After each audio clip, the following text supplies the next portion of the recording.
네, 오늘의 정치 속보기 TV조선 배성규 정치부장 나와 있습니다.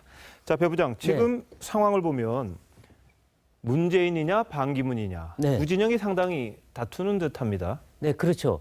지금 이 문재인 전 대표 이쪽과 야권 대선 주자들은 이 반기문 검증하자, 검증 공세를 본격화하고 있습니다. 네. 거기에 반해서 반기문 총장과 이 또 여권이나 이 중간지대에서는 오히려 문재인 전 대표한테 개헌 네. 문제를 갖고 총 공격을 하고 있는 그런 양상인데요. 화면 한번 보시죠.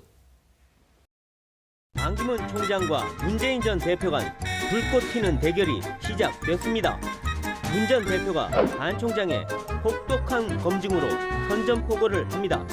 반 총장은 개헌에 임기 단축까지 얹어 반격하네요. 안희정 충남지사 반 총장을 비주의자로 낙인 찍습니다. 김종인 전 대표는 개헌으로 거짓말한다고 문 전 대표를 압박합니다. 이재명 성남시장 반 총장에 돈 받지 않았냐고 한방 날립니다. 제3지대에선 손학규 전 대표가 친노 패권을 비판하고 신당을 차린 김무성 전 대표도 문 전 대표를 공격하는데 안철수 전 대표는 어디 끼일지 고민합니다. 막오른 대선 전쟁 최후에 살아남는 사람은 누굴까요? 네, 지금 본 것처럼 말이죠. 문 전 대표와 야권 주자들이 반기문 총장에 대한 공세, 이거 심상치가 않은데 이게 조기 낙마시키겠다는 뭐 그런 취지인가요? 그렇죠. 지금 이 친노 진영, 친문 진영에서는 과거 이 반기문 총장의 행태 뭐 했는지 다 알고 있다. 같은 편이었죠, 그렇죠. 원래는. 한솥밥 먹었으니 속을 다 알겠죠. 그러다 보니까 반기문 총장의 약점 우리가 다 쥐고 있다. 이런 얘기를 마구 하고 있는데요. 그래서 이 최근에 나온 23만 달러 이 수수설 이것도 사실 노무현 전 대통령의 박연차 사건 때 이미 우리가 변호하면서 대충 들어 알고 있었다. 그리고 심지어는 관련 기록도 갖고 있다고 얘기하는 사람도 있습니다. 진실 여부는 알 수 없어요. 그런데 이게 역으로 또 친문 진영에도 족쇄가 되는 것 아닙니까? 그렇죠. 그러니까 함부로 깔 수는 없는 거죠. 그러니까 경고만 하는 건가요? 우리가 뭔가 쥐고 있으니 당신 괜히 나오지 말고 그냥 접으셔. 이런 얘기를 하고 싶어 하는 거죠. 그래서 반 총장이 귀국하면 그때부터 하나하나 까 나가겠다. 그래서 반 총장만 힘 떨어뜨리면 대선판은 끝난다. 이런 생각을 하고 있는 거죠. 자, 그러면 여기에 맞서는 반 총장 어떨까요? 저 견뎌낼 수 있겠습니까? 보통 정치권 밖에 계신 분들이 안으로 들어오면은 이게 뭐 생각과는 전혀 다른 일들이 벌어지지 않습니까? 그렇죠. 반 총장이 사실 정치인이 아니고 또 인사청문회도 안 겪어봤습니다. 그리고 지난 10년 동안 외국에 있었기 때문에 아마도 이런 검증에 대비한 공세 이거 아마 버티기 쉽지는 않다는 얘기가 나옵니다.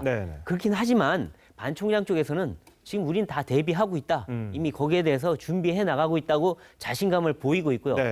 또 과거 이명박 전 대통령 때 보면 그때 아마 이명박 후보는 아마 한 달도 못 버티고 낙마할 거다 그랬지만 웬걸요? 결국 1년 반 버텨내고 대통령까지 됐고 특검까지 해서 무죄까지 받았어요.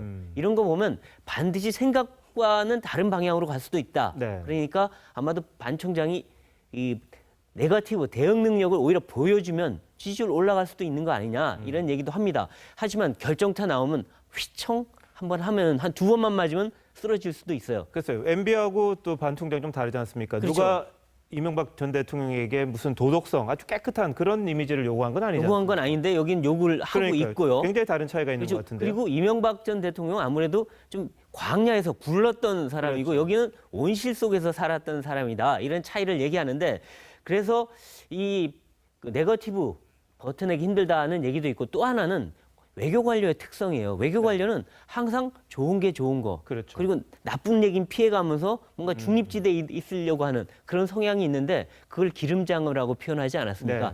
근데 그런 행태를 또다시 보이면 아마 국민적 실망감이 있을 거다. 그러니까 반드시 비리 차원의 검증이 아니라 그런 어떤 정책적인 능력 그리고 자신의 소신 이런 것들이 오히려 잘 안 보일 경우에 그런 검증이 오히려 걸릴 수도 있다 이런 얘기도 있습니다. 자, 그런데 말이죠. 문재인 전 대표도 뭐 그렇게 간단하지는 않은 것 같습니다. 정세균 국회의장도 나서서 이 문 전 대표를 비판하고 있고 뭐 여러 가지 개헌 문제도 그렇고 본인이 말하는 뭐 조금 전에 보셨습니다만 혁명 관련 발언이라든지 이런 것들도 있는데 이런 공세를 문 전 대표는 잘 버텨낼까요? 네, 일단 이 계엄 문제만 해도 이 호락호락하지가 않습니다. 네. 지금 전에는 계엄 반대 세력이 많아 보였는데 지금은 정치권을 보면 대부분이 개헌 세력으로 지금 진영이 바뀌어 있어요. 네. 그러니까 혼자 지금 개헌을 막고 있는 호원 세력처럼 비치는데 이것이 상당히 문 전 대표에겐 정치적으로 부담스러운 일이고 네. 또 하나는 안보 문제인데 안보관. 네. 자꾸 이 미국 먼저 안 가고 북한 갈 수도 있다, 중국 갈 수도 있다 이런 얘기 하니까 미국에서 오늘 바로 반응이 나왔지 않습니까? 주한미군 철수하게 되는 거 아니냐 문재인 되면 네. 이런 얘기가 나오다 보니까 야 이거 문재인 전 대표로 갔다가 잘못하면 이 국가 안보가 흔들리는 거 아니겠느냐 이런 불안감이 굉장히 커지고 있습니다. 네. 그 틈새를 유승민 의원이 오늘 공격하고 나온 거고 네. 거기다가 이 마지막으로는 자기 내부 문제가 더 심각할 수도 있습니다. 그렇습니까? 지금 오늘 정세균 의장이 벌써 네. 딱 치고 나왔죠. 그러면서 이게 과했다, 2류, 3류 얘기도 나왔고 또 개헌해야 된다 얘기도 하고 그러다 보니까 이 민주당 내에 있는 비박들 한 3, 40명이 개헌파거든요. 네. 이 사람들이 본격적으로 자기 목소리를 낼 경우에 예. 이럴 경우에 문재인 전 대표가 내부에서 먼저 흔들릴 수 있다 이런 얘기입니다. 알겠습니다. 지금 반기문 대 문재인을 예를 들면 반기문에 대한 검증이냐 아니면 네. 문재인의 개헌이라든지 혁명 관련 발언에 대한 또 다른 검증이냐 네. 두 가지 중에 뭐가 좀 더 심각할까요?